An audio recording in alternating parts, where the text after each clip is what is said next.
Alors, dans ce cas pratique numéro 3, donc que nous avons dans notre liste, nous avons encore une dépense courante de notre association. Donc, l'idée avec cet enchaînement de cas similaires, c'est vraiment de vous faire intégrer la façon dont on comptabilise ces opérations courantes, puisque ça va être cela l'essentiel des opérations au quotidien que vous aurez dans votre association. Donc, c'est vraiment intégrer cette partie de comptabilisation des opérations courantes que vous avez dans votre association. Donc, avec ce cas pratique numéro 3, donc la facture EDF, on retrouve un peu euh, l'exemple qui nous a suivi un peu dans le module 1 et dans les modules 1 et 2. Donc, on va reprendre un peu l'explication ici pour apporter toujours plus de précision, puisqu'on va avoir une nouveauté avec cet exemple, c'est qu'on indique à la fin dans ce cas que c'est une facture qui a été payée par prélèvement. Ça signifie que nous avons un flux sortant, un flux financier sortant à un moment donné qu'il faudra également comptabiliser. Nous avons donc ici, dans un premier temps, un flux, euh, un flux de biens et services. Donc ici, nous aurons donc notre flux de biens et services, d'accord? Un flux de biens et services dans un sens, avec à l'origine de ce flux EDF, bien entendu, et à la destination, donc notre association.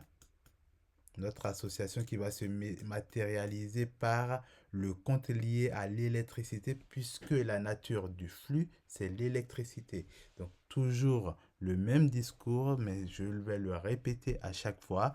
Notez bien, quand on veut comptabiliser un flux de biens et de services, on identifie d'abord l'origine, donc qui est à l'origine. Ici, c'est le fournisseur EDF.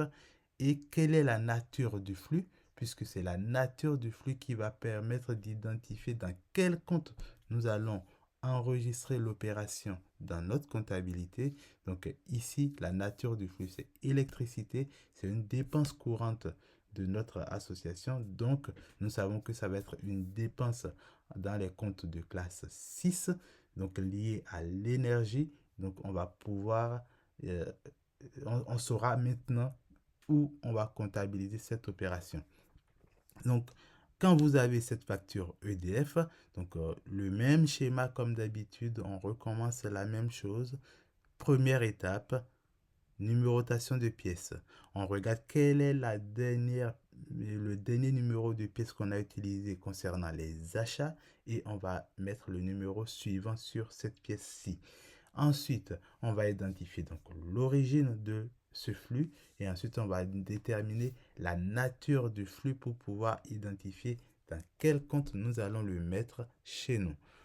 À partir du moment où on a fait cette identification et qu'on a tout marqué sur la facture ou sur un papillon accroché à notre fameuse facture, nous allons passer à l'étape suivante qui va être de comptabiliser sous forme de compte en T dans notre cas ici, mais on va aller très vite dans les journaux pour regarder ce que cela donne en termes de journal. Donc ici, on a donc le compte 401 EDF qui intervient, bien entendu, puisque EDF est notre fournisseur ici. Et on va avoir de l'autre côté un compte de classe 6, donc un compte électricité. Ici, on a une catégorie de comptes dans les dépenses courantes de l'association réservée aux énergies, donc que ce soit l'électricité, le gaz, le fioul, ils sont regroupés dans des comptes de sous-classe 60. Donc, quand vous regarderez dans votre plan comptable, vous trouverez des sous-comptes dans les comptes 60 qui sont liés à l'énergie de manière générale et à l'électricité ici en particulier. Donc, nous allons faire intervenir ces deux comptes-là. Le premier compte qui va être celui de l'origine de l'opération EDF va être crédité. Donc, je le rappelle une fois encore, lorsqu'on a le compte d'origine du flux, c'est ce compte-là que nous allons créditer. Donc, on va le créditer pour 34 euros. Et la contrepartie, c'est que, évidemment, puisqu'il y a une origine pour un flux, il y a une destination. Et cette destination va être débitée. Toujours la même chose. Destination égale débit. Donc, bien garder ceci à l'esprit. Et on va venir débiter notre compte électricité dans notre comptabilité ici. Donc ça, c'est pour la partie des flux de biens et services. Mais une fois encore, nous avons identifié dans notre opération que nous n'avons pas qu'une facture, mais cette facture a été ici. Cette facture a été prélevée ici. Donc nous allons constater le flux lié au prélèvement qui est bien entendu un flux financier. Donc le flux financier, il est sortant depuis l'association. Donc je rappelle, notre association, c'est tout ce qui est là. À l'intérieur de notre association, on a donc un plan comptable avec des multitudes de comptes, parmi lesquels les comptes de trésorerie. Donc notre flux financier part de notre compte de trésorerie ici et va aller alimenter notre fournisseur EDF. Un flux sortant dont on est à l'origine. Donc notre compte bancaire est à l'origine sous forme de prélèvement et cela va se terminer évidemment chez notre fournisseur qui va être la destination de ce fameux flux financier. Donc, important de garder cette démarche à l'esprit. Un flux de biens et services. Donc, j'ai une dette vis-à-vis de mon fournisseur. Derrière, j'ai tout de suite un flux financier par prélèvement. Donc, il y a de l'argent qui va sortir de notre compte bancaire et qui va aller chez notre fournisseur.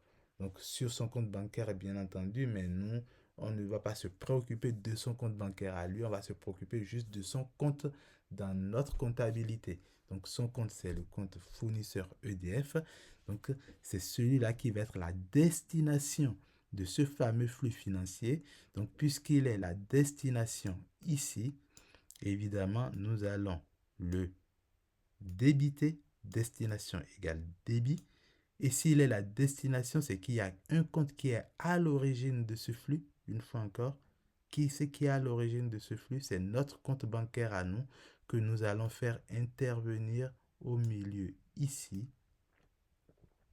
Donc, nous avons un compte de trésorerie. Donc, comme la caisse dans le cas pratique numéro 1. Donc, les comptes financiers commencent toujours par un 5 dans le plan comptable. Et en l'occurrence, la banque, ça va être un compte 512. Donc, ce compte-là, donc notre compte bancaire qui est à l'origine du flux financier qui part de chez nous vers EDF, lui, il va être crédité. Donc, la contrepartie de la destination EDF pour notre flux financier. Donc, j'ai obtenu un service d'électricité dont EDF est à l'origine. Donc, c'est la partie en bleu, le flux de biens et services. J'ai soldé ma dette vis-à-vis d'EDF. Donc, j'ai utilisé mon compte bancaire pour payer EDF par prélèvement. Donc, EDF va être destinataire du prélèvement fait sur mon compte bancaire. Donc, en tant que destinataire du flux financier, EDF a été débité et mon compte bancaire a été crédité ici. Et donc, j'ai soldé ma dette vis-à-vis de EDF.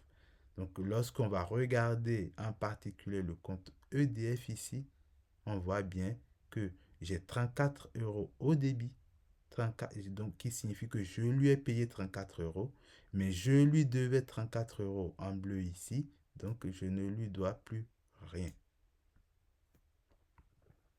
Cela suppose que j'ai sorti 34 euros de mon compte pour un service électricité de 34 euros.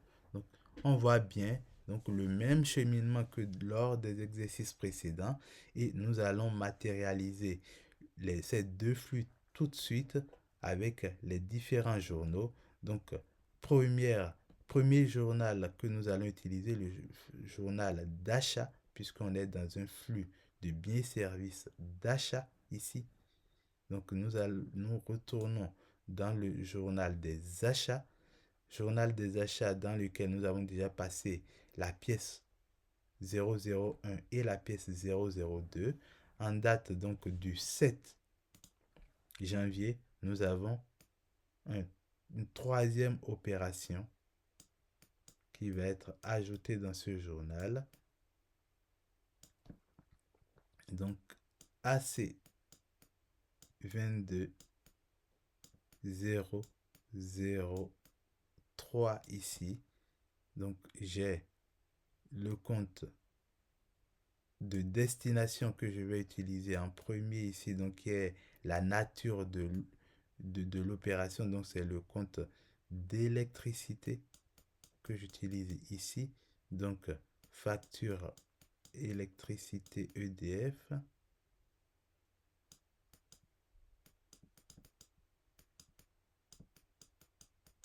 Électricité EDF.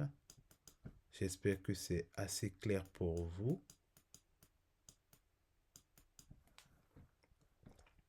Donc, comme c'est le compte de destination que j'utilise en premier, donc je vais utiliser donc le débit du compte. Le compte de destination égale débit. Et à la même date,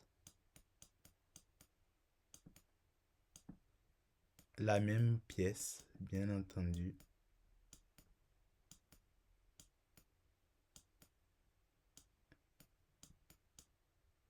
Et je vais utiliser le compte du fournisseur EDF, d'accord?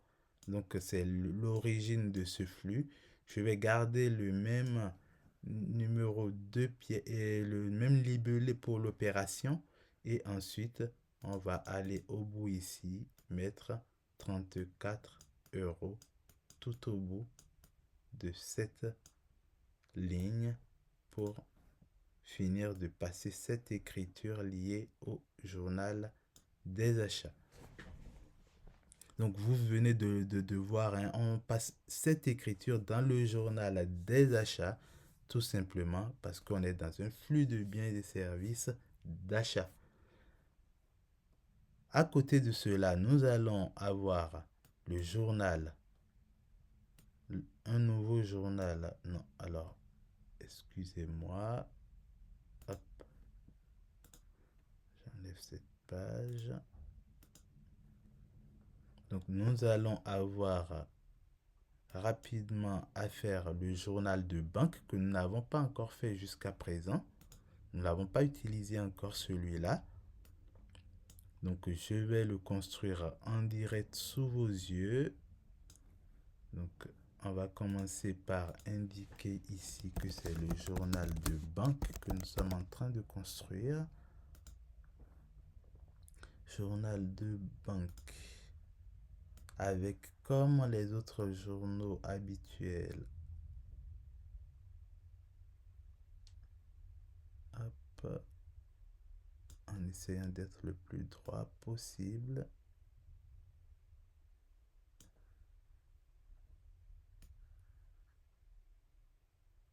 Ah, bon,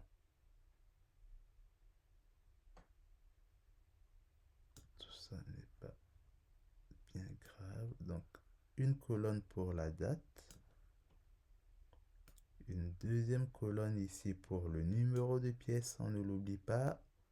Une troisième colonne ici pour le numéro de compte qu'on va utiliser. Une grande colonne ici pour le libellé de l'opération. Et les deux dernières colonnes pour le sens de l'opération, c'est-à-dire le débit et le crédit. Donc, débit, crédit, libellé. Ici, on a dit que ce serait la date, la pièce et ici, c'était le compte. Donc, pour faciliter la lecture et la compréhension de tout ça, je vais changer de couleur de stylo ici. Donc, dans le journal de banque dans lequel on va comptabiliser notre fameux flux financier qui est là, d'accord? Ce flux financier de la banque, donc un prélèvement sur notre compte bancaire pour payer EDF, donc l'origine, une fois encore, l'origine, c'est notre compte bancaire, la destination, c'est le compte de notre fournisseur EDF, donc nous allons procéder à l'écriture, donc le 7 janvier. Alors, bien entendu, ici, on n'a pas de précision sur la date à laquelle le prélèvement a été effectué. Donc, nous partons sur l'idée que le prélèvement a bien eu lieu le 7 janvier, donc à la même date, mais il est tout à fait possible que que celui-ci soit décalé dans le temps par rapport à la date de la facturation. C'est d'ailleurs souvent le cas. Donc, on va garder notre logique de numérotation BP 22001 puisque c'est la toute première opération sur le journal de banque que nous sommes en train de comptabiliser. Donc ici, la destination de notre opération, c'est évidemment EDF.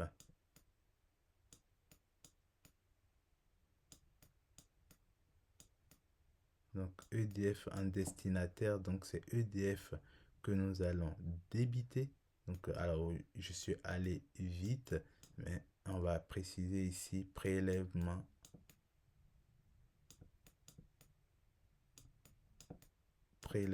EDF.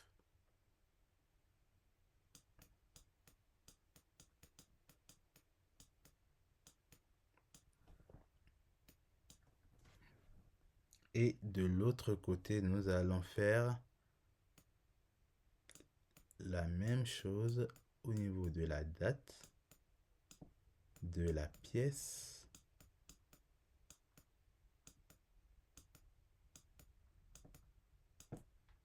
de la... On va utiliser donc notre compte bancaire qui est à l'origine de ce flux, donc qui sera crédité. On garde le même libellé d'écriture et nous venons de finaliser cette écriture. Vous voyez globalement, lorsque on a compris le principe de l'écriture, en général, c'est l'écriture en elle-même à passer comptablement. Ça prend moins d'une minute lorsqu'on sait exactement ce qu'on doit faire. Donc, c'est pour ça qu'il est important de respecter les différentes étapes de comptabilisation que nous avons vues ensemble. Et ces différentes étapes de comptabilisation, c'est tout simplement 1. Numéroter la pièce comptable qu'on a reçue. 2. Identifier le fournisseur. 3. Identifier la nature de la dépense. Est-ce que c'est une dépense courante? Est-ce que c'est une dépense ponctuelle? À partir du moment où on sait que c'est une dépense courante, on sait qu'on va faire intervenir un compte de classe 6. Et ensuite, selon la nature de cette dépense, on va se diriger soit vers un compte de sous-classe 60, de sous-classe 61, 62, 63 et ainsi de suite.